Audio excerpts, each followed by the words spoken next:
صدری ویسر لی امری واحلل عقدۃ من لسانی یفقہوا قولی۔ الحمد للہ وحدہ والصلاة والسلام علی من لا نبی بعدہ وعلی آلہ واصحابہ الذین اوفوا عہدہ۔ اما بعد فاعوذ باللہ من الشیطان الرجیم۔ بسم اللہ الرحمن الرحیم۔ وَيُقِيمُونَ الصَّلَاةَ صدق اللہ العظیم۔ ان اللہ وملائکتہ یصلون علی النبی یا ایہا الذین آمنوا صلوا علیہ وسلموا تسلیما۔ درود پاک پڑھیے۔ الصلاۃ والسلام علیک یا سیدی یا رسول اللہ وعلی آلک واصحابک یا سیدی یا حبیب اللہ۔ الصلاۃ والسلام علیک یا سیدی یا نبی اللہ وعلی آلک واصحابک یا سیدی یا نور اللہ۔ مولاي صل وسلم دائما ابدا على حبيبك خير الخلق كلهم منزه عن شريك في محاسنه فجوهر الحسن فيه غير منقسم يا أكرم الخلق مالي من ألوذ به سواك عند حلول الحادث العمم ولن يديك رسول الله جاهك بي إذا الكريم تجلى باسم منتقم محمد تاج رسول الله كاتبة محمد صادق الأقوال والكلم رب صل وسلم دائما ابدا على حبیبک خیر الخلق کلہم۔ اللہ تبارک و تعالی جل جلالہ وعظم نوالہ وعظم شانہ کی حمد و ثنا اور حضور سید المرسلین خاتم النبیین امام الانبیاء حضرت محمد مصطفیٰ احمد مجتبیٰ صلی اللہ تعالی علیہ وآلہ وبارک وسلم کے دربار گہربار میں ہدیہ درود و سلام بصد ادب و احترام عرض کرنے کے بعد معزز سامعین السلام علیکم ورحمۃ اللہ وبرکاتہ۔ اللہ کریم کے فضل و توفیق سے اور اس کے پیارے حبیب صلی اللہ تعالی علیہ وآلہ وسلم کی نگاہ رحمت اور شفقت کے طفیل ہمیں نماز جمعہ کی حاضری کی سعادت نصیب ہو رہی ہے۔ دعا اللہ تعالی ہم سب کا آنا بیٹھنا سننا سنانا اپنی بارگاہ میں قبول فرمائے اور اللہ کریم اس عمل کے طفیل ہمیں حق سچ بیان کر کے اس پہ عمل کی توفیق عطا فرمائے۔ روح نماز کے حوالے سے ہماری گفتگو جاری تھی اور سورہ فاتحہ کی آخر تک ہم گفتگو کر چکے تھے کہ جس وقت نمازی نماز میں آ کے کھڑا ہوتا ہے اور سورہ فاتحہ کی تلاوت کرتا ہے تو سورہ فاتحہ کے جو الفاظ مبارک ہیں ان الفاظ کے ساتھ اللہ کریم جل شانہ اپنے اس بندے کو کون کون سا سبق دینا چاہتا ہے وہ باتیں مکمل ہوئی تھیں غیر المغضوب علیہم ولا الضالین تک کہ اللہ کریم نے اپنے بندے کو کہا کہ دعا اس طرح کرو کہ یا اللہ انعام یافتہ لوگوں کی راہ پر چلا اور جن پہ تیرا غضب ہے اور جو گمراہ ہیں ان سے مجھے بچا۔ یہ دعائیہ کلمات تھے۔ جس وقت یہ مکمل ہوئے تو اس وقت ہم پڑھتے ہیں آمین، یہ آمین کا لفظی معنی ہے کہ یا اللہ اس دعا کو قبول فرما۔ عام طور پر بھی جس وقت ہم دعا کہتے ہیں تو دعا کے آخر پہ لفظ آمین بولا جاتا ہے کہ جب بھی ہم دعا کرتے ہیں۔ اور یہ یاد رکھنا ضروری نہیں کہ امام صاحب دعا مانگ رہے ہوں اور آپ ان کی دعا پر آمین آمین کہو، نہیں، بلکہ اکیلے میں بھی دعا مانگ رہے ہو تو جو دعا مانگ کر جو لفظ مکمل ہوں تو اس پر آمین کہا جائے۔ اسی لیے دعا کا اختتام انہی الفاظ پہ ہوتا ہے، آمین بجاہ النبی الامین صلی اللہ تعالیٰ علیہ وآلہ وبارک وسلم۔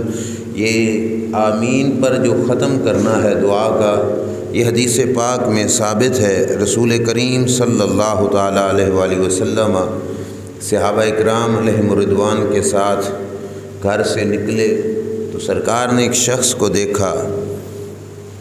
ابو زہیر نمیری کہتے ہیں خرجنا مع رسول اللہ صلی اللہ علیہ وسلم ذات یوم فاتینا علی رجل قد الح فی المسألۃ، کہ ایک شخص ہاتھ اٹھا کے دعا کر رہا ہے اور دعا بڑی زاروں سے قطار سے کر رہا ہے، بڑی آہ و بکا کے ساتھ کر رہا ہے، بڑا اصرار کر رہا ہے اللہ کی بارگاہ میں اور بار بار دعا کے کلمات کو دہرا رہا ہے۔ رسول کریم صلی اللہ تعالیٰ علیہ وآلہ وسلم نے دیکھا تو سرکار نے فرمایا او جابا ان خاتمہ، اس کی دعا قبول ہو جائے گی اگر اس نے دعا کو ختم کیا۔ او جابا ان خاتمہ، اس کی دعا قبول ہو گئی اگر اس نے ختم کیا۔ اگلے لفظ نہیں بولے کہ کس پر ختم کیا۔ اب صحابہ اکرام علیہ رضوان میں سے ایک صحابی نے عرض کیا یا رسول اللہ صلی اللہ علیہ وسلم بأی شیء یختم، کس پر ختم کرے گا تو اس کی دعا قبول ہو گئی؟ تو سرکار دو عالم صلی اللہ علیہ وسلم نے فرمایا بآمین، آمین کہہ کر اپنی دعا کو ختم کرے گا تو اس کی دعا قبول ہو جائے گی۔ تو اس سے پتہ چلتا ہے کہ دعائیہ الفاظ جو سورہ فاتحہ کی شکل میں ہوں یا ویسے نماز کے بعد آپ اکیلے مانگ رہے ہوں یا امام صاحب کے ساتھ مل کر اجتماعی دعا مانگ رہے ہو، تو دعائیہ کلمات کے آخر پہ آمین کہنا یہ دعا کی مقبولیت کا ایک ذریعہ اور سبب ہے۔ اور حدیث پاک میں سرکار دو عالم صلی اللہ علیہ وسلم نے ارشاد فرمایا کہ اگر ان لفظوں پر یہ شخص اپنی دعا کو مکمل کرے گا تو اس کی دعا اللہ کی بارگاہ میں قابل قبول ہو جائے گی اور اللہ کریم اس کی دعا کو قبول فرما لے گا۔ اس واسطے جب صورت فاتحہ مکمل ہوئی تو اس کے بعد ہم نے پڑھا آمین۔ آمین کہنے کے بعد اب قرآن مجید کی کوئی نہ کوئی صورت ہم سورہ فاتحہ کے بعد ملاتے ہیں۔ یہ ذہن میں رکھنا سورۃ فاتحہ کے بعد صورت کا ملانا واجب ہے۔ بھول کر رہ گیا تو سجدہ سہو سے ادا ہو جائے گی نماز، اور اگر جان بوجھ کے چھوڑ دیا تو پھر نماز نہیں ہوگی۔ سورۃ فاتحہ کے بعد سورت کا ملانا، اور کون سی سورت کا ملانا اس میں کوئی پابندی نہیں ہے۔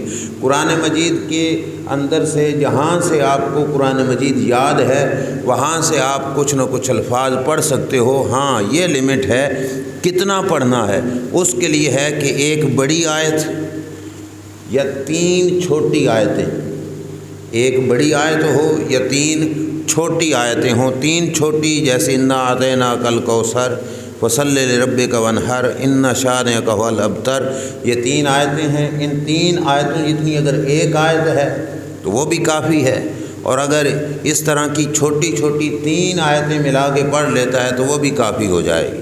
تو نماز کے اندر سورہ فاتحہ کے بعد سورت کا ملانا یہ واجب ہے، لیکن فرضوں کی آخری 2 رکعتوں میں نہیں۔ اگر 4 فرض پڑھ رہے ہو تو وہاں پہ نہیں، یہ فرضوں کی پہلی 2 رکعتوں میں سنتے ہیں یا نفل ہیں تو ان کی ہر رکعت کے اندر یہ سورت پاک کا ملانا یہ واجب اور ضروری ہے۔ قرأت کتنی ہونی چاہیے سورہ فاتحہ کے بعد، اس کے اندر کوئی خاص حد نہیں ہے۔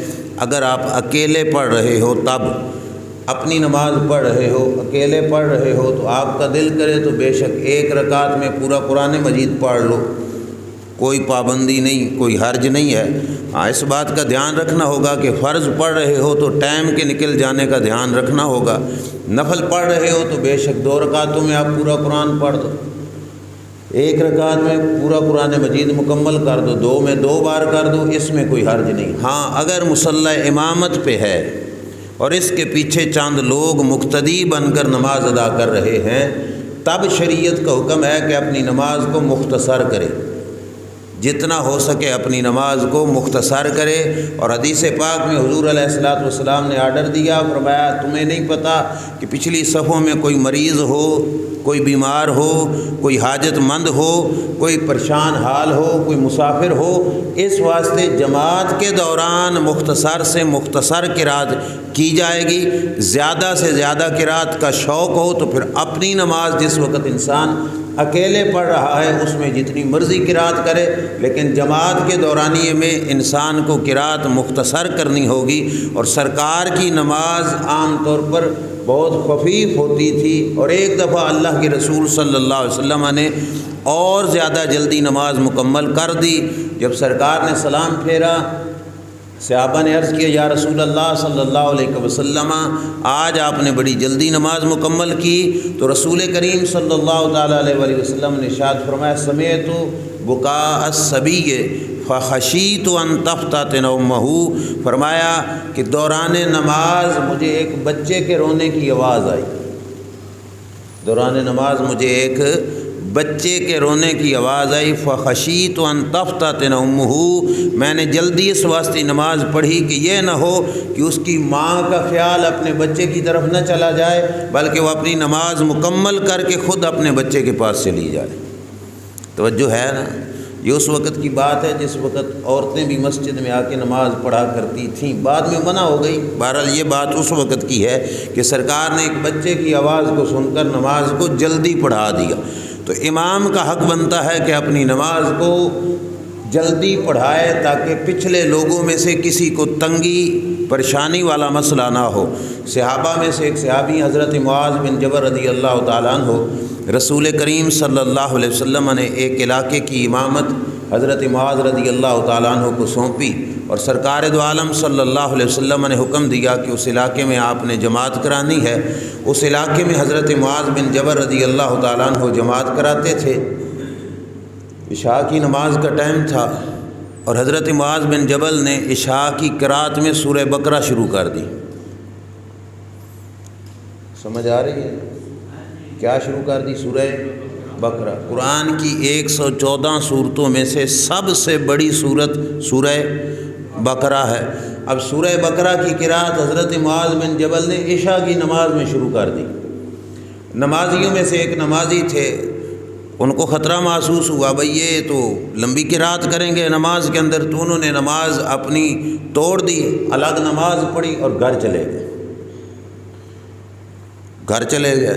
اب باقی نمازیوں کو ان کے بارے میں خدشہ لاحق ہو گیا کہ امام کے پیچھے نماز پڑھتے پڑھتے اچانک نماز توڑ کے الگ پڑھ کے پھر گھر چلے جانا۔ تو باقیوں نے ان کو سے پوچھنا شروع کر دیا کہ انافقت، تم منافق تو نہیں ہو گئے؟ تم منافق تو نہیں ہو گیا کہ تم نے نماز شروع کی پھر چھوڑ کے چلے گئے؟ اب یہ الزام ان کے سر پہ آ گیا کہ لوگ پوچھ رہے ہیں کہ آپ منافق تو نہیں ہو گئے، تو وہ اپنا مسئلہ لے کے بارگاہ مصطفیٰ صلی اللہ علیہ وسلم میں حاضر ہوئے۔ اس سے پتہ چلتا ہے کہ جب بھی کوئی مسئلہ بنے شریعت کے جاننے والے کے پاس جانا یہ سنت صحابہ ہے۔ صحابہ اکرام علیہ رضوان کا اپنے علاقے میں مسئلہ بنا اور انہوں نے نماز چھوڑی، کسی نے ان کو منافق کہا، تو وہ مسئلہ لے کر بارگاہ مصطفیٰ صلی اللہ علیہ وسلم میں حاضر ہوئے، اللہ کے رسول صلی اللہ علیہ وسلم کے سامنے مسئلہ رکھا۔ بات کو توجہ سے سننا اور دھیان سے سننا۔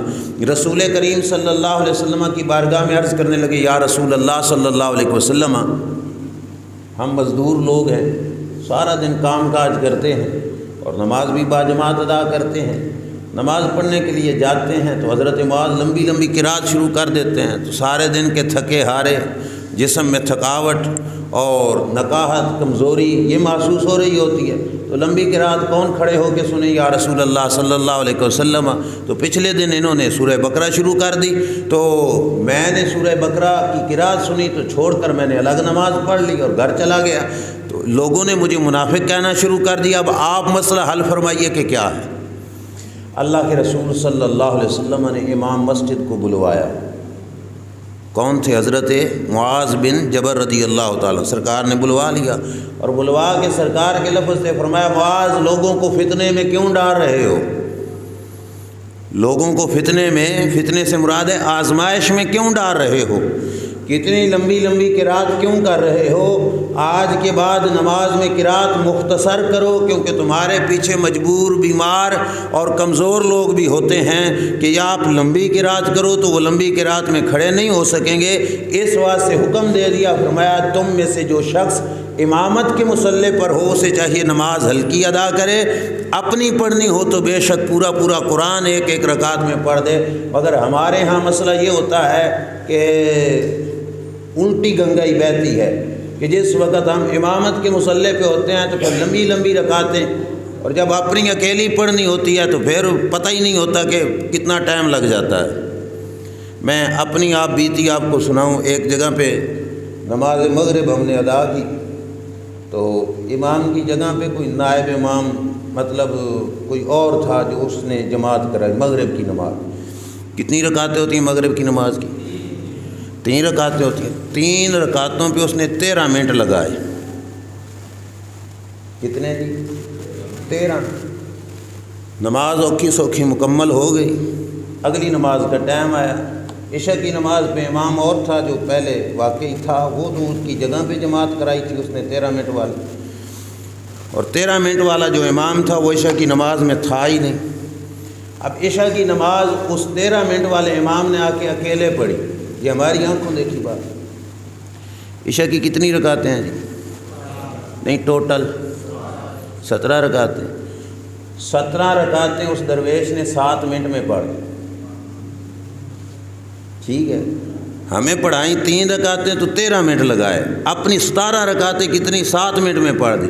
میں نے اس کو پکڑ لیا، میں نے کہا یار جہاں پہ نماز ہلکی پڑھنے کا حکم ہے وہاں پہ تم نے اتنی لمبی پڑھی کہ 3 رکعتوں میں 13 منٹ لگا دیے، اور جہاں پہ حکم ہے کہ بے شک لمبی پڑھ سکتے ہو کہ رات لمبی کر سکتے ہو، وہاں پہ 17 رکعتیں میں تم نے چلو پہلی 4 سنتے نہ پڑھی ہوں تو 13 تو بچتی ہیں نا۔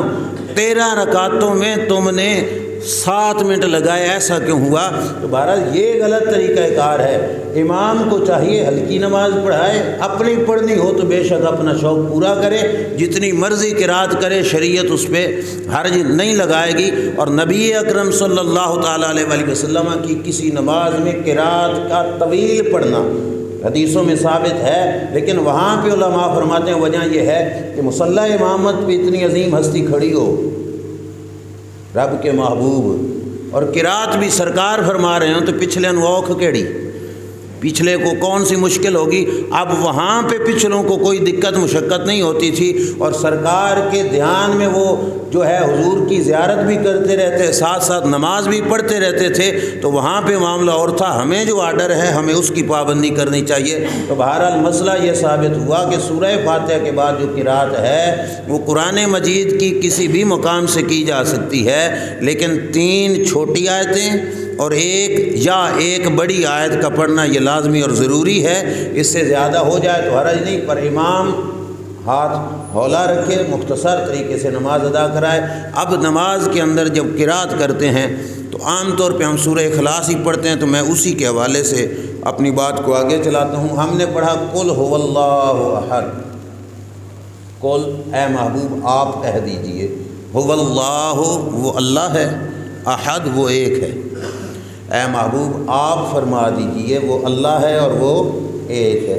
اللہ آپ ہی کہہ دیتا تو ہم نے مان نہیں لینا تھا، بولیے نا، مان لینا تھا نا، لیکن رب نے کہا محبوب میری توحید کا نعرہ تو لگا نا کہ قل اے محبوب آپ فرما دیجئے۔ اب آپ مجھ سے ذرا ذہن کو جوڑ کر ایک مسئلے کا جواب دیجئے۔ جس وقت نمازی پڑھے گا لفظ قل، معنی کیا ہے؟ محبوب آپ فرما دیجئے، اور روح نماز کا تقاضا یہ ہے کہ جو لفظ پڑھ رہا ہے ان لفظوں پہ دھیان بھی ہو اور ان لفظوں کے ترجمے پر بھی دھیان ہو۔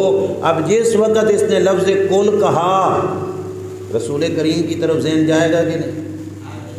بولیے، قل کا معنی اے محبوب آپ فرما دیجئے۔ اب کون ذات ہے؟ وہ رسول کریم صلی اللہ علیہ وسلم کی ذات ہوئی کہ نہیں ہے؟ تو سرکار کی طرف ذہن جائے گا کہ نہیں؟ تو سرکار کی طرف ذہن چلا گیا تو نماز ٹوٹ جائے گی۔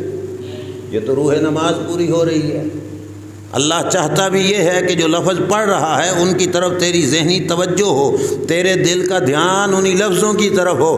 تو اگر تو نماز میں اللہ کے پاکیزہ بندوں کی طرف دھیان کا لے جانا نماز کی توڑنے کا سبب بنتا ہے، تو پھر تو قرآن ہی نہیں پڑھنا چاہیے نماز کے اندر، کیونکہ قرآن کے اندر کئی مقامات پہ رسول کریم صلی اللہ علیہ وسلم کی ذات کا ذکر آئے گا، کہیں پہ آدم علیہ السلام کی بات آ جائے گی، کہیں پہ موسیٰ علیہ السلام کا تذکرہ آ جائے گا، کہیں پہ عیسیٰ علیہ السلام کے معجزات کا ذکر آ جائے گا۔ بلکہ صرف ہی اتنا نہیں، قرآن میں اللہ نے اپنے دشمنوں کا بھی ذکر کیا، کہیں پہ فرعون کا ذکر آ جائے گا، کہیں پہ ابلیس لعین کا ذکر آ جائے گا۔ جب ان کا ذکر ہوگا تو دھیان ادھر جائے گا تو نماز ٹوٹے گی نہیں۔ جس وقت نماز میں رب چاہتا ہی یہ ہے جو پڑھ رہا ہے اس کی توجہ ادھر جائے، تو لفظ کل کہا تو توجہ رسول کریم کی طرف گئی، نماز ٹوٹے گی نہیں۔ اور رب چاہتا ہی یہ ہے کہ جو نماز میں تم لفظ پڑھ رہے ہو تمہاری توجہ اس کی طرف ہو۔ واللہ احد، اللہ ایک ہے، اللہ کی ذات ایک ہے۔ اللہ الصمد، وہ بے نیاز ہے، اللہ کی ذات ایک ہے اور بے نیاز ہے۔ اللہ احد، اللہ ایک ہے، یہ مشرکین کا رد تھا، کیونکہ مشرک کہتے تھے کہ یہ ہمارے بت بھی کیا ہیں؟ خدا ہیں۔ اللہ نے فرمایا رد کر دو کہ اللہ صرف، اب اللہ کو ایک کہنے پر ان کو ایک اعتراض ہوتا تھا، وہ کہتے تھے ایڈا وڈا جہان، یہ ساری کائنات، ایک ذات یہ سارا نظام کیسے چلا سکتی ہے؟ نہیں، اس کو اور بھی ضرورت ہے، ایک اکیلا یہ سارا کچھ چلا سکتا نہیں ہے۔ تو مشرک یہ کہتے تھے، تو اللہ نے فرمایا فرماؤ نا محبوب، اللہ الصمد، اللہ بے نیاز ہے، اللہ بے نیاز ہے، اللہ کسی کا محتاج۔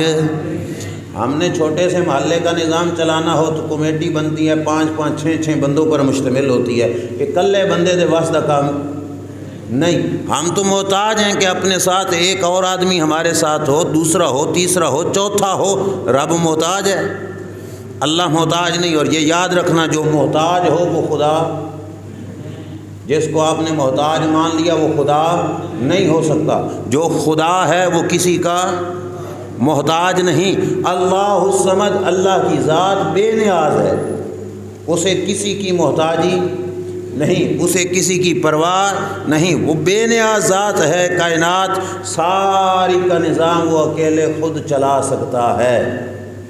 سمجھ آئے گی؟ اب بات لمبی نکل جائے گی، یہاں پہ میں ایک بات عرض کرتا چلوں۔ توحید آپ کئی مقامات پہ سنتے ہو کہ لوگ بڑا توحید کا نعرہ لگاتے ہیں، توحید کو ثابت بھی کرنے کی کوشش کرتے ہیں، پر ان کے ثابت کرنے کا یہ انداز ہوتا ہے صرف یا اللہ مدد، باقی سب شرک و بدعت۔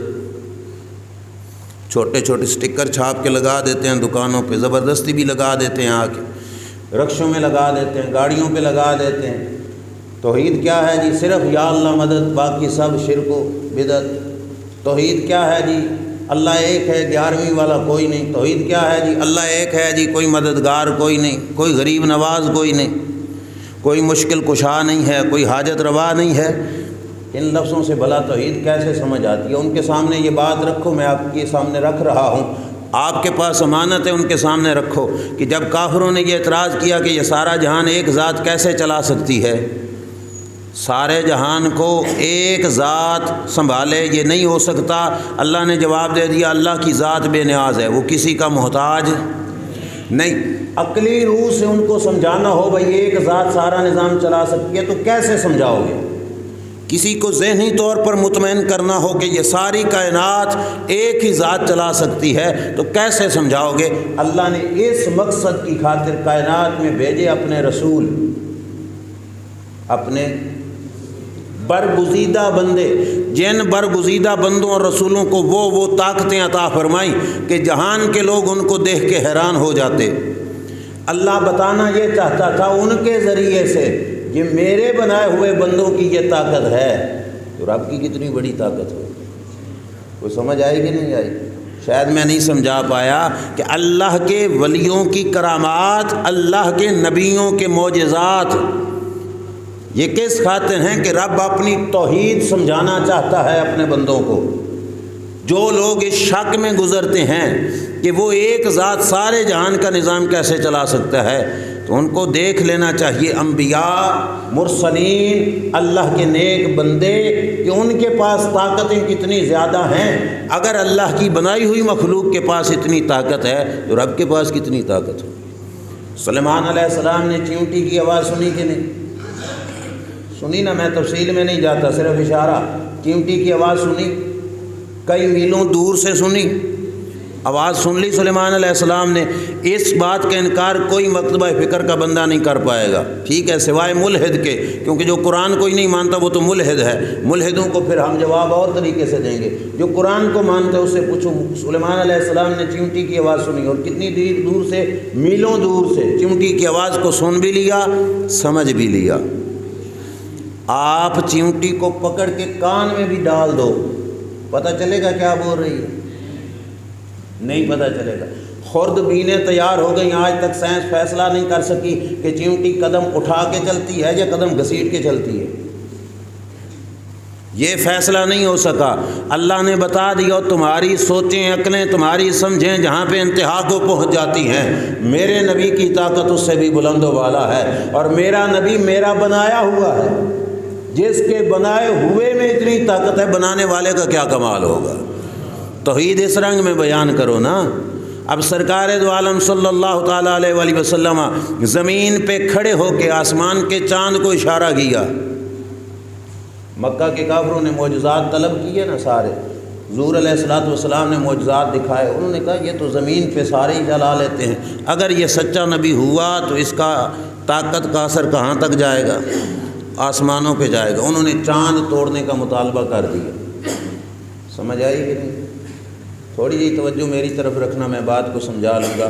پتہ چلا کافروں کا بھی یہ نظریہ ہے کہ سچا نبی ہو تو آسمان پر اس کا زور چل جائے گا۔ جو بات کافروں کو سمجھ آ گئی وہ آج کل کے مومنوں کو سمجھ نہیں آتی، کہ وہ نبی کو بے اختیار ثابت کرنے پہ تلے ہوتے ہیں کہ نبی کے پاس ہوتا ہی کچھ نہیں۔ کافر سمجھتا ہے کہ نبی آسمان تک بھی اپنی طاقت کا اظہار کر سکتا ہے۔ کوئی یہ کہے کہ شاید کافروں کی عقیدہ یہ ہے، اس کو سمجھنا چاہیے۔ اگر یہ فقط کافروں کی بات ہوتی، انہوں نے مطالبہ کر دیا تھا، سرکار نے مطالبہ پورا کرنے کے لیے اشارہ کر دیا تھا، تو رب پورا ہی نہ کرتا۔ رب فرماتا نا محبوب یہ تو شان ہی میری ہے، آپ کو کیسے، نبوت کی پہچان تو اس سے نہیں ہونی، پر رب نے بھی حضور علیہ السلام کے اشارے پر پورا کیا، مقصد کے کوئی نہیں۔ کس واسطے کیا؟ رب یہ بتانا چاہتا تھا، او میرے بنائے ہوئے نبیوں کی طاقت کا یہ عالم ہے، بنانے والے خالق کی طاقت کا کیا عالم ہے۔ اب آپ کو یہ بات بھی سمجھنی چاہیے کہ اشارہ کیا حضرت محمد مصطفیٰ صلی اللہ علیہ وسلم نے، اشارہ یہاں سے، انگلی کا اشارہ، اشارے سے کوئی چیز پیدا ہو جاتی ہے؟ بھائی بولو نا یار، دھیان میری طرف، اشارے سے کوئی چیز پیدا ہو جاتی ہے؟ بالکل نہیں پیدا ہوتی۔ آپ یہاں پہ بیٹھ کے اس فانوس کو اشارہ کرو، 10 بار کرو، ایک من کا بھی اس کا ہلے گا؟ کاغذ کی جھنڈی لگی ہوئی ہو، بیٹھ کے اشارہ کرتے رہو، کروڑ بار کرو، جھنڈی ہل جائے گی؟ نہیں ہلے گی۔ کیوں؟ تمہارے انگلی کے اشارے میں کاخ طاقت، سمجھ آئی؟ اور وہاں پہ اشارہ زمین پہ بیٹھ کے آسمان کو ہو رہا ہے، اور آسمانوں سے بھی اوپر چاند کو ہو رہا ہے، اور چاند ہزاروں میل دور زمین سے جس نبی کے انگلی سے نکلنے والی ایک وہمی لکیر اشارے کی طاقت کا یہ عالم ہے، اس نبی کی انگلی کی طاقت کا کیا عالم ہے؟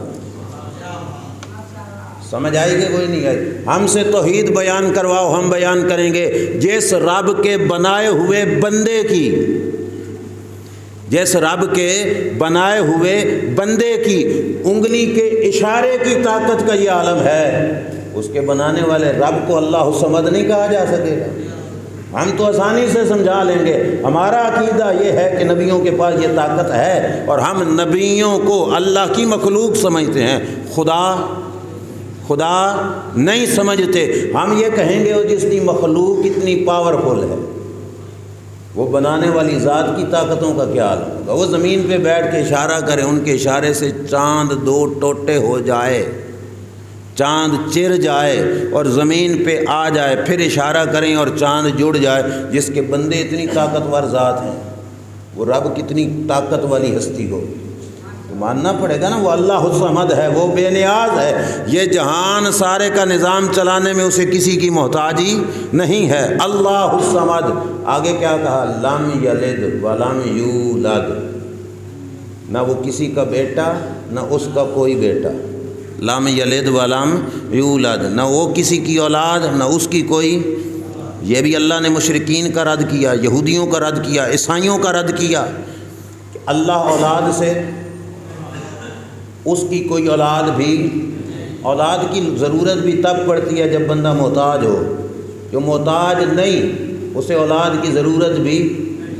لوگ اولاد کی تمنا کیوں کرتے ہیں؟ بھائی کل بڈھے ہوئے ساں تو خدمت کرنے کے لیے کام آئے گا، ہمارا دست و بازو بنے گا، ہمارا خدمت گزار بنے گا، اس واسطے اولاد کی دعائیں کرتے ہیں، کراتے ہیں کہ اولاد پیدا ہو جائے۔ وہ تو الگ بات ہے کہ خدمت اولاد کی پھر کسی کسی کو نصیب ہوتی ہے، ہر کسی کے مقدر میں نہیں ہوتی، لیکن اولاد بھی تو خدمت کے لیے ہے نا، کہ جب ہم کسی کام کے نہیں رہیں گے تو اولاد خدمت کرے گی۔ تو جو خود ذات ہی بے نیاز ہے اسے اولاد کی ضرورت ہی کیا ہے؟ اس واسطے وہ ذات اولاد سے پاک، اپنے ماں باپ سے بھی پاک، وہ کسی کا بیٹا، اس کا کوئی بیٹا، کسی کا بیٹا کیوں نہیں؟ کہ بیٹا ہونے کے لیے ماں اور باپ کی محتاجی ہے کہ نہیں؟ یا آپ پہ ہی بن جائے گا؟ آپ پہ کیسے بنے گا؟ ماں اور باپ کا ہونا ضروری ہے، اور ماں اور باپ کی محتاجی آ گئی تو پھر خدا کیسے رہے گا؟ خدا کیسے رہے گا؟ خدا کسی کا محتاج نہیں ہے۔ تو اللہ الصمد کے بعد کہا لم یلد ولم یولد، نہ اس کی کوئی اولاد نہ وہ کسی کی۔ مشرکین کہتے تھے فرشتے اللہ کی بیٹیاں ہیں، معاذ اللہ، فرشتوں کو کہتے تھے یہ اللہ کی بیٹیاں ہیں۔ یہودی کہتے تھے عزیر علیہ السلام اللہ کے بیٹے ہیں، عیسائی کہتے تھے عیسیٰ علیہ السلام اللہ کے بیٹے ہیں، معاذ اللہ۔ رب نے سب کا رد کر دیا، یہودی بھی جھوٹے ہیں، عیسائی بھی جھوٹے ہیں، مشرک بھی جھوٹے ہیں۔ رب کی کوئی اولاد، نہ مذکر نہ مؤنث، کوئی اولاد نہیں۔ فرشتے اس کے بندے ہیں، اس کی بیٹیاں۔ عیسیٰ علیہ السلام اس کے بندے ہیں، اس کے بیٹے۔ عزیر علیہ السلام اس کے بندے ہیں، اس کے بیٹے نہیں۔ لم یلد ولم یولد ولم یکن لہ کفوا، اس کا کوئی ہم سر بھی نہیں۔ سوکھے لفظ سمجھاؤں، اس کا کوئی ہم پلہ نہیں، اور سوکھا ہے، اس کے جیسا کوئی نہیں، یوں کہہ لو، ٹھیک ہے، اس کے جیسا کوئی نہیں۔ یہ لفظ کیوں کہے؟ وجہ یہ تھی کہ رب بھی سنتا ہے، ہمیں بھی اس نے کیا بنایا؟ سننے والا۔ لیکن رب نے کہا کہ اس رب جیسا کوئی بھی نہیں۔ کیوں؟ کیونکہ وہ رب بغیر سبب کے سنتا ہے، بندہ سنتا ہے تو سبب سے سنتا ہے۔ کوئی سمجھ لگی کہ نہیں؟ آپ اور میں سنتے ہیں تو کان کے ذریعے سے، رب کان سے پاک، ہم بولتے ہیں تو زبان سے، وہ زبان سے، ہم دیکھتے ہیں تو آنکھوں سے، دیکھتا وہ بھی ہے پر آنکھوں سے پاک۔ وہ بغیر آنکھ کان کے بھی سن بھی لیتا ہے، دیکھ بھی لیتا ہے، بغیر زبان کے بول بھی، کلام بھی فرماتا ہے۔ اس کی کلام ہمارے لفظوں جیسی کلام سے مختلف ہے، ہمارے کلام سے کیا ہے؟ مختلف ہے۔ وہ کسی بھی اپنی شان میں اس کا کوئی بھی ہم پلہ نہیں۔ اس کی وجہ یہ ہے کہ انبیاء اور رسول کے پاس جتنی شانیں ہیں وہ ان شانوں کے ملنے میں اس کے محتاج، پر وہ کسی کا محتاج نہیں ہے۔ چلو جی، سورہ اخلاص مکمل ہو گئی۔ سورہ اخلاص پڑھتے ہوئے روح نماز کا تقاضا یہ ہے کہ انسان کی توجہ اس طرف جائے کہ جس رب کی بارگاہ میں کھڑے ہیں اس کا کوئی شریک، وہ بے نیاز ذات ہے، اس کا کوئی ہم پلہ، اس کا کوئی ہمسر، اس کے برابر کا، اس کے سانجھ کا کوئی بھی نہیں ہے۔ وہ اکیلی ذات ہے اور اکیلی نے ہی یہ سارا نظام سنبھالا ہے۔ کوئی تو ہے جو نظام ہستی چلا رہا ہے، وہی خدا ہے، وہی خدا ہے جس نے یہ ساری کائنات کا نظام چلایا ہوا ہے۔ وہ ایک ذات ہے اور وہ ایک ذات ہو کر اتنی طاقتیں رکھتی ہے کہ اکیلی ذات سارے کائنات کا نظام چلا رہی ہے۔ سورہ اخلاص مکمل ہو گئی۔ اب اگلا مرحلہ کیا ہے؟ اللہ اکبر کہہ کے آپ نے رکوع میں چلے جانا ہے۔ روح نماز اللہ اکبر کہہ کے کہاں چلے گئے؟ رکوع کرنے کا بھائی صحیح طریقہ یہ ہے کہ جس وقت آپ سر رکوع کی طرف جھکائیں، یہ طریقہ کار ہو،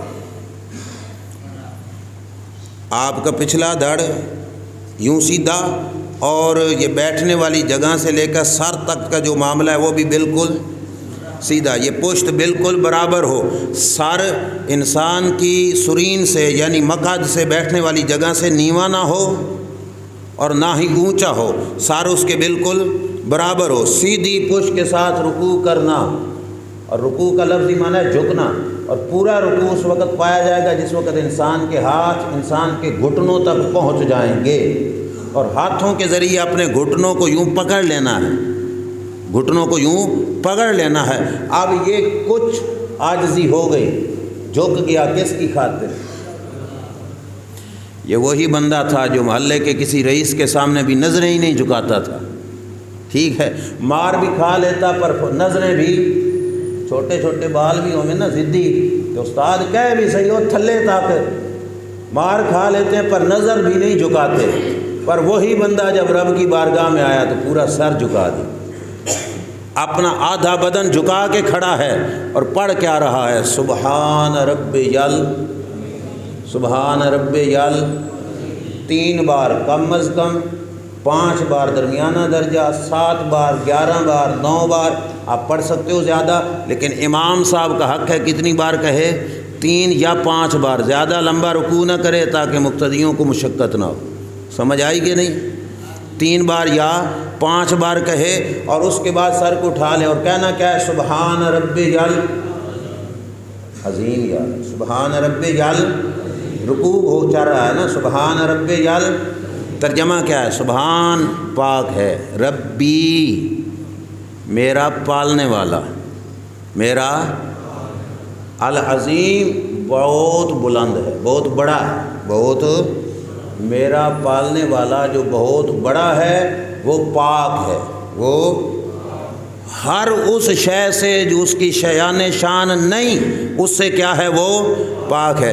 اب آپ تھوڑا سا ذہن میری طرف، گفتگو کی طرف لگائیں اور توجہ سے بیٹھیں۔ سبحان اللہ بھی تو پڑھا جا سکتا تھا کہ نہیں؟ سبحان اللہ العظیم، پاک ہے اللہ جو بہت بڑا ہے، حالانکہ اللہ کا ذاتی نام ہے، رب اس کا صفاتی نام ہے۔ ذات ڈاڈی کی صفت، ذات پہلے ہوتی ہے، صفت کا تعلق بعد میں ہوتا ہے، یہ ہم انسانوں میں قانون روا یہ ہے۔ تو رب صفاتی نام، ذاتی نام کی بجائے صفاتی نام کیوں پڑھایا رب اللہ تعالیٰ نے؟ وجہ یہ ہے کہ رب نے اپنے دربار میں کھڑا کر کے ایک بات ہم سے پکی کروانی ہے کہ بندے اس بات کو نماز میں پکا کر کے جا کہ تیرا پالنے والا اللہ کی ذات ہے، تیری نگاہ کسی اور پر، پیچھے پڑھا ہے نا ایک لفظ رب نماز دے وچ، یاد ہے جب سورہ فاتحہ شروع کی تھی کیا پڑھا تھا؟ الحمدللہ رب العالمین، ادھر بھی لفظ رب آیا، اے دوسری دفعہ آ گیا سبحان رب یل عظیم، تو پھر سجدے میں گئے تب بھی کیا پڑھا؟ سبحان رب یل، 3 دفعہ ہو گیا کہ نہیں؟ رکعت ایک چلی، اور ربوبیت کا اقرار، کیوں؟ اللہ پکا کرانا چاہتا ہے، اور رب جانتا ہے مخلوق جو اس کی ہیں، ہماری ہر بات کو جانتا ہے، ہمارے سینوں کے خیال کو جانتا ہے، ہمارے دل میں پیدا ہونے والے تصورات کو بھی جانتا ہے۔ رب کو پتہ ہے کہ بندہ ہونے کے ناطے، بشر ہونے کے ناطے اس کی توجہ نماز سے بھی زیادہ اپنے پیٹ کی طرف لگی رہے گی کہ پیٹ کہاں سے پلے گا۔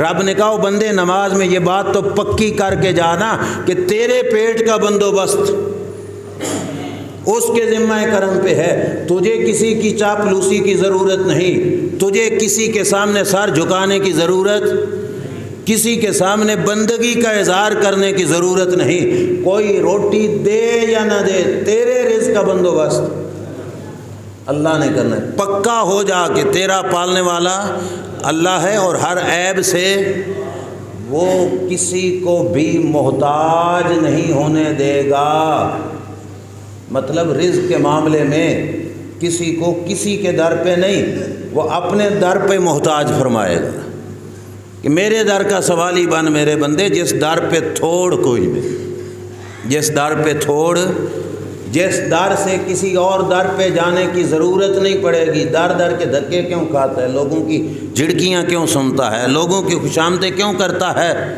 ادھر خوشامد کرو گے تو عیب بنے گا کہ نہیں؟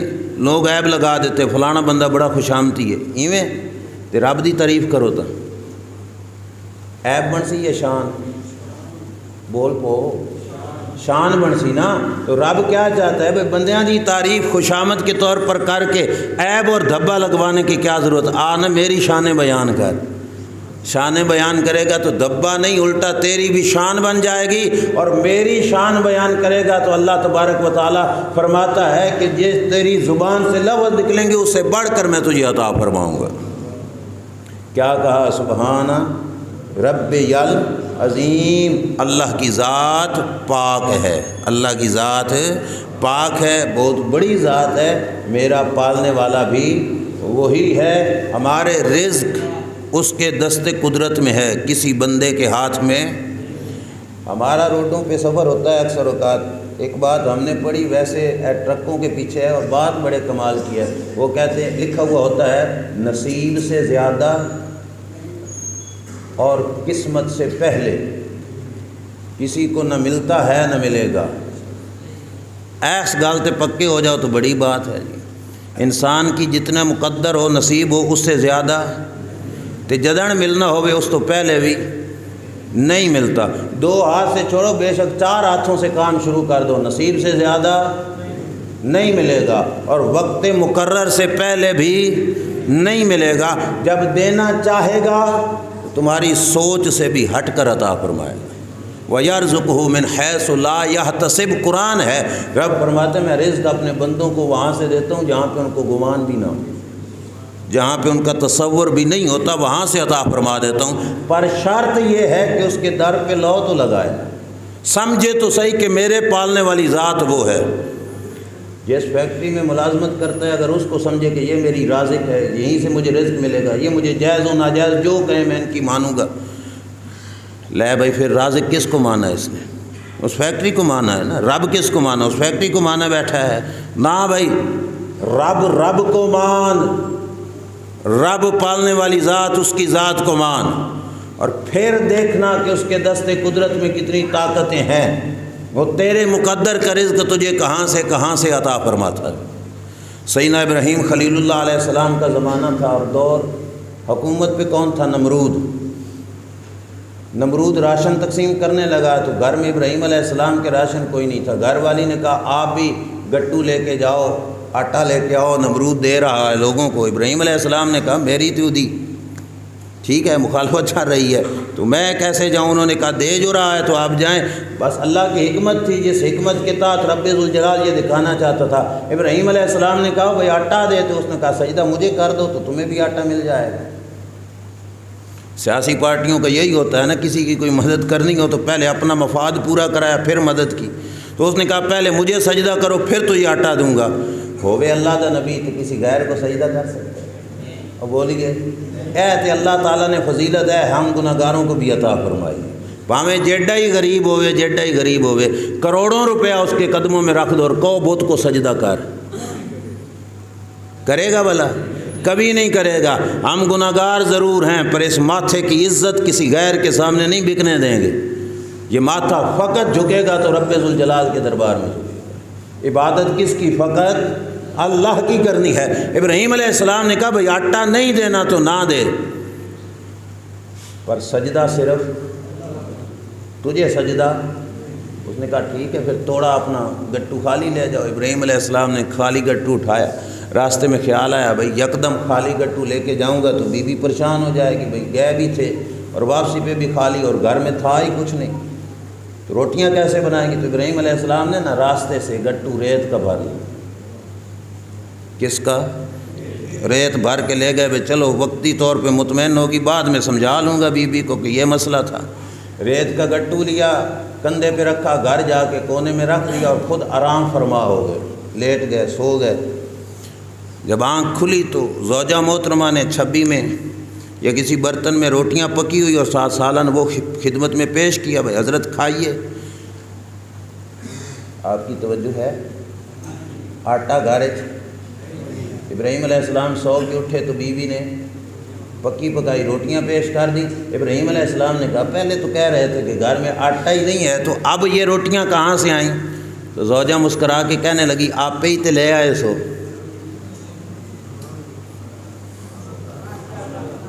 آپ پہ ہی تھے کی لے آئے سن؟ ریت۔ ابراہیم علیہ السلام نے کہا میں کیا لے کے آیا تھا؟ انہوں نے کہا گٹو میں لے کے نہیں آئے تھے، میں نے اسی سے کھول کے روٹیاں بنا ڈالی ہیں اور آپ کے سامنے رکھی ہیں۔ اس خاتون سے نے جس وقت یہ کہا تو ابراہیم علیہ السلام نے کہا قسم اس ذات کی جس کے قبضہ قدرت میں میری جان ہے، گٹو میں آٹا نہیں تھا، گٹو میں ریت تھی۔ کہا ریت کیوں لے کے آئے؟ کہا نمرود نے کہا تھا سجدہ مجھے کرو تب ملے گا آٹا۔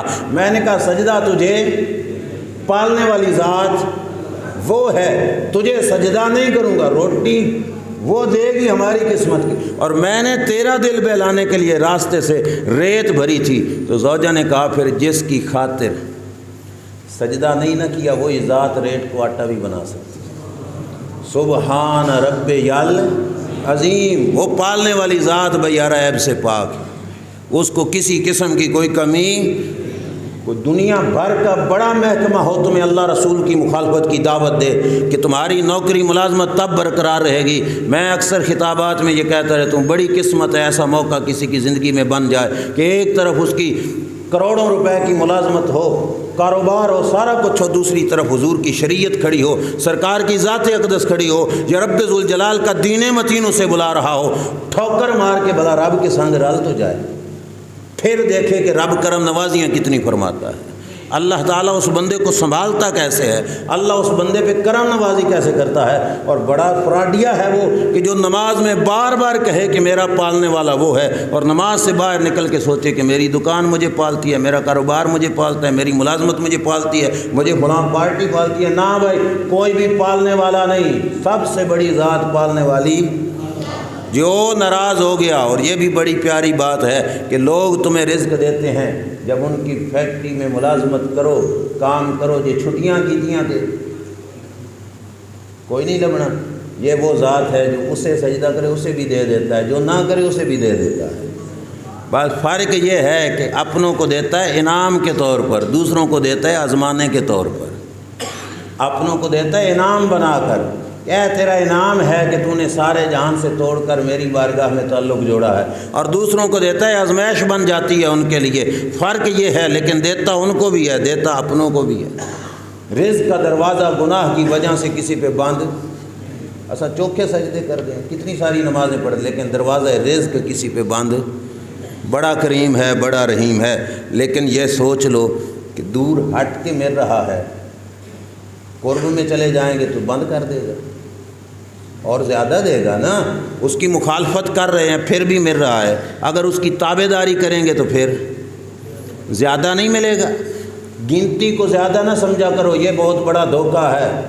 گنتی میں زیادہ کو زیادہ نہ سمجھا کرو، برکت سمجھ آئی گی نہیں؟ 50-25 سے زیادہ نہ سمجھنا، ہو سکتا ہے کسی کے 50 میں اتنی برکت نہ ہو جتنے رب 25 میں برکت پیدا کروا دے۔ اس واسطے کثرت اور چیز ہے، برکت اور چیز ہے۔ ہمیشہ زندگی میں طلب برکت کی کرنی، کثرت کی۔ مولا جتنا مرضی دے لیکن دے برکتوں والا، ٹھیک ہے؟ زیادہ سے زیادہ مانگ کے کیا کرنا ہے؟ اس زیادہ کا حساب کیسے دو گے؟ یا اللہ تھوڑا بھی ہو لیکن اس تھوڑے میں کیا ڈال؟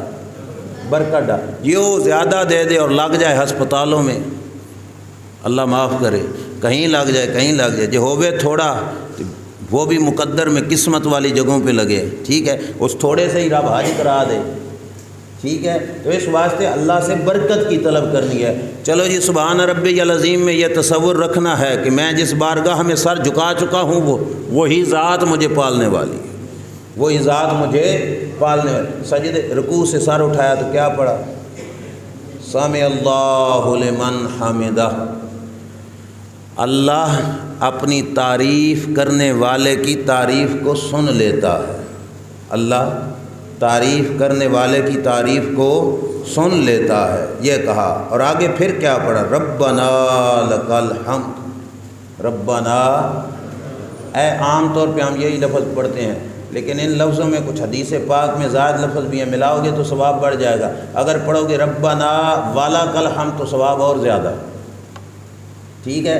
اگر پڑھو گے اللہم ربنا ولک الحمد تو ثواب اور زیادہ۔ اور یہ میرے سامنے حدیث پڑھی ہے بخاری شریف کی، اگر یہ لفظ پڑھ لو گے اللہم ربنا ولک الحمد حمدا کثیرا طیبا مبارکا فیہ، تو اس کی شان کیا ہے؟ مدینہ کے تاجدار صلی اللہ علیہ وسلم نے نماز پڑھائی اور سرکار دو عالم صلی اللہ علیہ وسلم نے نماز مکمل کی، اور نماز مکمل کرنے کے بعد مقتدیوں کی طرف منہ کر کے فرمایا اے لفظ کس پڑھے؟ تسی سو گئے میرے خیال میں، تھوڑا دھیان تو کرو نا، امام کے پیچھے جو مقتدی ربنا لک الحمد کہتے اونچا آدھا یا آہستہ؟ امام کو کیسے پتہ چل گیا؟ امام مصطفیٰ کریم جیسا ہو تو ان کو پتہ ہوتا ہے کہ میرا مقتدی کیا کیا کیا پڑھ رہا ہے، ٹھیک ہے؟ تو سرکار دو عالم صلی اللہ علیہ وسلم نے فرمایا کہ یہ لفظ کس نے پڑھے؟ اب کوئی یہ نہ کہے کہ پھر پوچھ کیوں رہتے، پوچھ اس لیے رہتے ہمیں بتانے کے لیے کہ اب میری امتیوں باقیوں کو پتہ چل جائے۔ غلام نے عرض کی یا رسول اللہ صلی اللہ علیہ وسلم میں نے یہ لفظ پڑھے، سرکار نے فرمایا رأیت بدعۃ وثلاثین ملکا یبتدرون ایہم یکتبھا، فرمایا جب تو نے یہ لفظ پڑھے اللہ کے عرش سے 30 فرشتے اترے اور جو بھاگ کر اس گھر سے آ رہے تھے کہ اس کا ثواب میں نے لکھنا ہے، دوسرا کہتا تھا میں نے لکھنا ہے، تیسرا کہتا میں نے لکھنا ہے۔ سمجھ آئی کہ نہیں؟ تھوڑے سے لفظ ہیں، اللہم ربنا لک الحمد حمدن کثیرن طیبن مبارکن فیہ، یہ لفظ پڑھے گا تو اللہ تبارک و تعالیٰ ثواب کو بڑھا دے گا۔ آگے چلو، پھر کیا کہا؟ اللہ، اب کہاں چلے گئے؟ سجدے میں۔ اے سب سے بڑا نماز کا پیریڈ کون سا ہے جی؟ سجدہ۔ سجدے میں انسان پہنچ گیا، سجدے میں جا کے پھر کیا کہا؟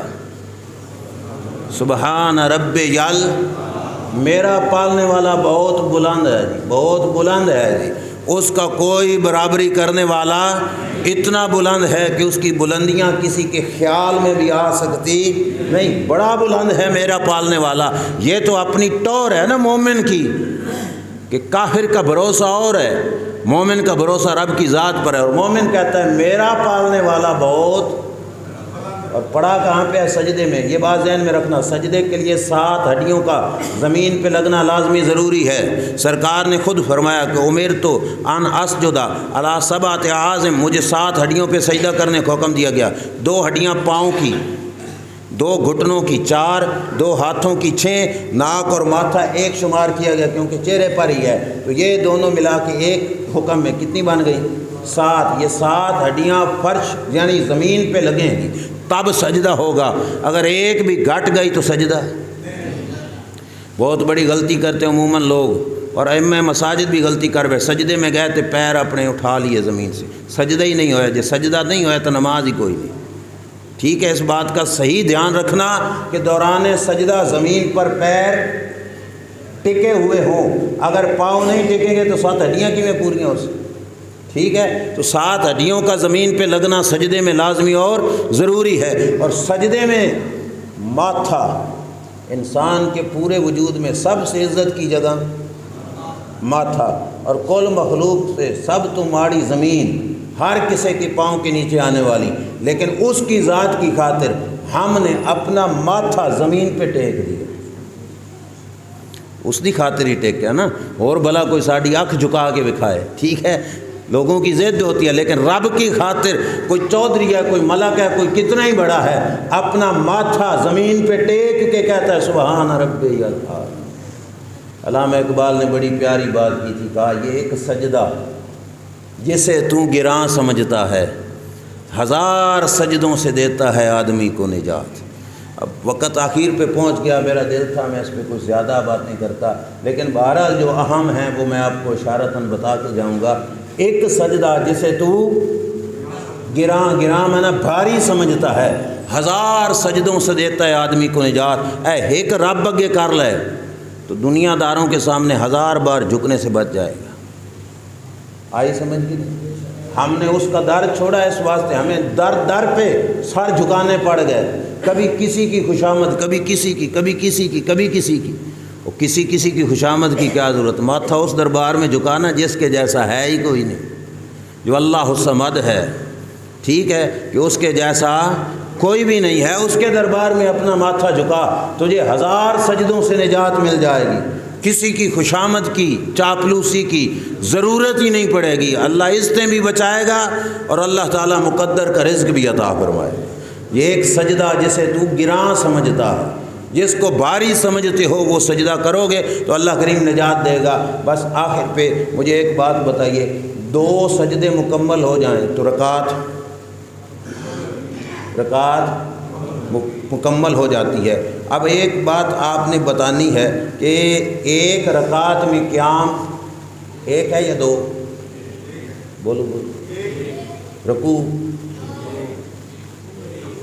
بھی ایک ہے، ٹھیک ہے، تو سجدے عجیب بات ہے، ہر رکعت میں قیام بھی ایک، رکوع بھی ایک، سورۃ فاتحہ بھی ایک دفعہ پڑھی، سورت بھی ایک دفعہ ملائی، پر سجدے رب نے ایک رکعت میں 2 کیوں کرا دیے؟ پہلی بات تو یہ ہے، علماء نے جواب دیے، لیکن سب سے پہلے ذہن یہ رکھنا ہے ہم ہیں بندے اور بندوں کا حق بنتا ہے جو مالکوں کی مرضی ہو اس پہ کسی قسم کا اعتراض نہیں، لیکن ایک ہے حکمت کا پوچھنا، ایک اعتراض نہیں ہے کسی کو، حکمت کہ مولا حکمت کیا ہے کہ سجدے 2 کیوں رکھے گئے؟ علماء فرماتے ہیں حکمت یہ تھی کہ رب نے جس وقت اس کائنات کی پہلی مخلوق بنائی آدم علیہ السلام اور فرشتوں کو کہا تھا ان کو کرو سجدہ، سمجھ آئی؟ فسجدوا الا ابلیس، سارے فرشتوں نے سجدہ کیا، ایک کوئی نہ جھکیا، سمجھے نا؟ مفسرین فرماتے ہیں ایک سجدہ تھا رب کے حکم سے وہ کر لیا، اور جس وقت سر اٹھایا تو دیکھا کہ وہ اکڑ کے کھڑا ہے بدمعاش بن کے، نہیں جھکا اللہ کے حکم کے سامنے، فرشتوں نے دوبارہ سجدہ شکر کا ادا کیا، دوبارہ سجدہ شکر کا ادا کیا، مولا تیرا شکر ہے فرما برداروں میں رکھا ہے نافرمانوں میں نہیں رکھا، وہ تو نافرمان جس نے نہیں مانی، ایک تھا آرڈر پورا کرنے کے لیے، دوسرا تھا شکرانے کے لیے، اللہ کو ادا پسند آ گئی، اللہ نے ایک رکعت میں سجدے 2 رکھ دیے کہ 2 بار سجدہ کرو گے۔ کچھ علماء نے یہ کہا کہ نہیں، 2 بار سجدہ کرنے کا مطلب یہ ہے کہ دونوں بار زمین پہ سجدہ کر کے بندہ اس بات کا اقرار اعتراف رب کروانا چاہتے ہیں، بندے آیا بھی یہیں سے پلٹ کے جانا بھی زمین میں، ٹھیک ہے، منہا خلقناکم وفیہا نعیدکم، یہیں سے آیا ہے اور یہیں پہ پلٹ کے، مٹی ہی تیری ابتدا ہے اور مٹی ہی تیری انتہا ہے، اس واسطے 2 بار سجدہ کرایا کہ دونوں بار اس بات کا اقرار کر کہ پیدا بھی میں مٹی سے ہوا، میرا اختتام بھی کس پہ ہونا ہے؟ مٹی پہ ہونا ہے، چونکہ ماہ ربیع الاول شریف ہے، اور اس مقام پر یہ بات بھی عرض کرنا بڑا ضروری سمجھتا ہوں، مراکل الفراء نور الہدیٰ کی شرح ہے، علماء فقہ نے یہاں پہ بڑی پیاری بات کی، وہ کہتے ہیں دوسرا سجدہ پتہ کس واسطے تھا کہ سجدے سے شیطان کو تھی چڑ، شیطان کو کیا تھی؟ چڑ۔ اب توجہ میری طرف، یہ بات ذرا قبول بھی کر لینا، وقت بے شک اختتام پہ توجہ رکھنا ہے، شیطان کو کیا تھی؟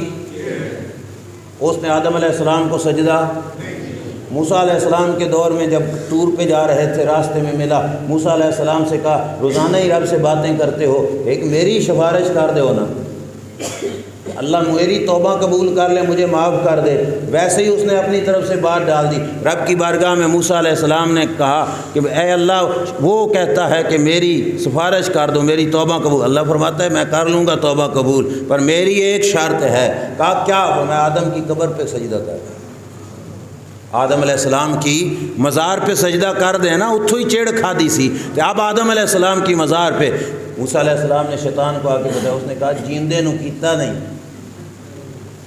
فوت ہونے کے بعد قبر کو کیا ضد میں آ گیا، اللہ معاف کرے، اللہ ضد سے تکبر سے بچائے ہر کسی کو، اللہ ہمیں ایسی بڑائی سے بچائے، اپنی بارگاہ میں جھکنے ہی کی توفیق عطا فرمائے۔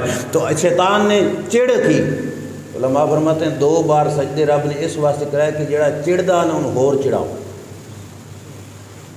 میں دکھا سکتا ہوں بھائی کتاب سے، کوئی یہ نہ سمجھے کہ میں اپنی طرف سے کہہ رہا ہوں، میں دکھا سکتا ہوں، ذمہ داری سے عرض کر رہا ہوں، شیطان کو تھی چڑ، کہ رب نے کہا ہے ایک رکعت باقی سارے کام ایک بار، سجدہ 2 بار، تاکہ شیطان کو ہے چڑ تو اس کو کیا کرو؟ بولو اس کو اور چڑھاؤ، کیوں؟ کم نیکی دا، کم ثواب کا، اور اس سے کوئی چڑھے تو اس کو اور زیادہ۔ ہم سے بھی پوچھتے ہیں کہ میلاد حضور کی ولادت ایک بار ہوئی تھی، ہر سال تو سب کیوں جشن مناندے ہو؟ بس جواب یہی ہے کہ کم ہے نیکی دا، کہ تھانو ہے چڑ، رب نے بھی ہماری ڈیوٹی لگا دی بھائی ہور چڑھاؤ، غصہ آ گیا آپ کو ان بات سے؟ رسول اللہ کی امتی نہیں ہو؟ میں کوئی ان چیزوں کی نہیں سپورٹ کر رہا جو ہمارے لوگ فضول میں کرتے ہیں، کسی پہاڑیاں بنا لیں، کسی سلنسر کاٹ کے سکوٹر بجا لیں، نہیں، جو نیکی کا طریقہ حضور علیہ السلام کی آمد پر رب کا شکر ادا کرنے کا ہے، بھائی وہ امت کی ذمہ داری ہے کہ نہیں؟ بولیے، حق بنتا ہے کہ نہیں بنتا؟ آپ کو سمجھانا ضروری پڑ گیا ہے کہ آپ کی آواز آہستہ آئی ہے۔ آپ کو اگر سمجھ نہیں لگتی تو یہ بتاؤ، پانی جس وقت پیتے ہو، پانی کا گلاس پی کر صرف اپنے مولانا سے نہیں، دوسرے مکتبہ فکر کسی بھی مسجد والے سے جا کے پوچھو، پانی کا گلاس پی کے کیا کہتے ہو؟ بولو، شکر الحمدللہ۔ اس سے پوچھو یہ پانی پی کر شکر الحمدللہ کہنا بدعت ہے یا شریعت ہے؟ کیا کہے گا؟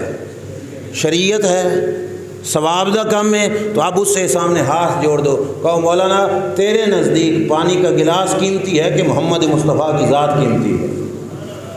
جو رب پانی کے ایک گلاس پہ چاہتا ہے میرا شکر کرو، وہ پورے مصطفیٰ کی عطا پہ نہیں چاہے گا کہ میرا شکر کرو۔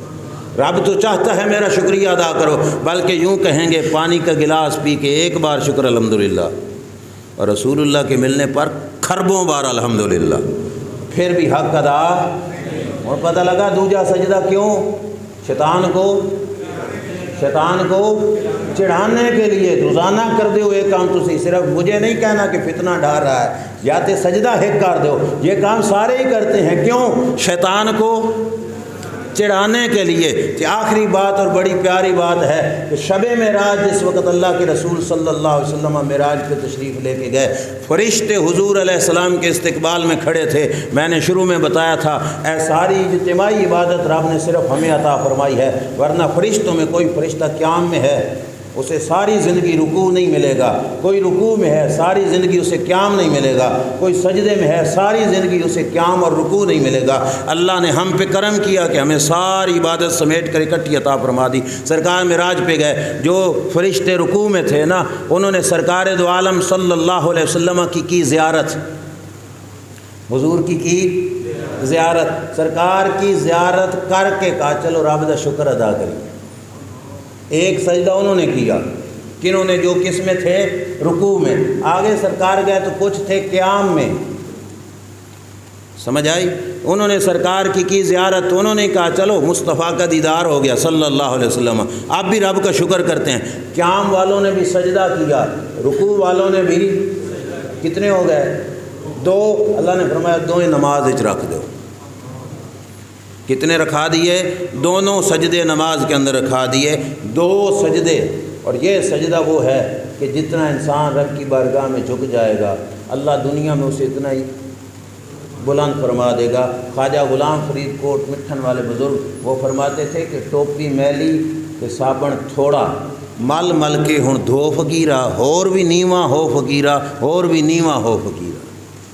یہ سمجھانے کی بات تھی۔ ٹوپی میلی مطلب ہماری زندگی گناہوں سے آلود، صابن تھوڑا تے زندگی دا وقت ہے تھوڑا، مل مل کے ہن دھو فقیرا۔ آپ نے دیکھا ہوگا آج کل تو واشنگ مشینیں آ گئیں، جب نہروں پہ بیٹھ کے بیویاں دھوتی تھیں تو برش یا کپڑے کے اوپر رگڑنے کے لیے جو جھکنا پڑتا تھا، سدھیاں بیٹھے ہیں برش نہیں مارا جاتا، ایسے ہی ہے کہ نہیں؟ ایسے جھوک کے برش مارنا پڑتا ہے۔ تو وہ کیوں؟ گندگی دھونے کے لیے۔ تو ہماری زندگی گندی ہو چکی، وقت تھوڑا ہے، تو خواجہ غلام فرید نے کہا مل مل کے ہن دھو فقیرا، اور بھی نیواں ہو فقیرا۔ اگر یہ زندگی کا اعمال نامہ صاف کرانا ہے تو رب کی دربار میں اور بھی جھکو، اور بھی جھکو، اور بھی جھکو، بار بار کثرت سے سجدہ کرو گے تو اللہ تبارک و تعالیٰ اے زندگی کے گناہوں کو بھی صاف فرما دے گا۔ اللہ تعالیٰ عمل کی توفیق عطا فرمائے۔ اگلا جمعہ روح نماز پہ آخری ہوگا، اتحیات پہ انشاءاللہ مکمل گفتگو ہوگی۔